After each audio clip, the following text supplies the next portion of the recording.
சூடுவேன். செம்பருத்தி ஒன்று உன் சிந்தைக்குள்ளே நின்று சல்லாபம் தேடுதோ. சங்கமங்கள் கண்டு உன் அங்கங்களில் இன்று செந்தேனும் ஓடுதோ.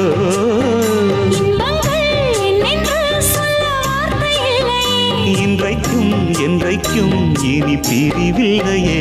சொல்லவா சொல்லவா ஒரு காதல் கதை, சொந்தம் நீ அல்லவா உயிர் வாழும் வரை.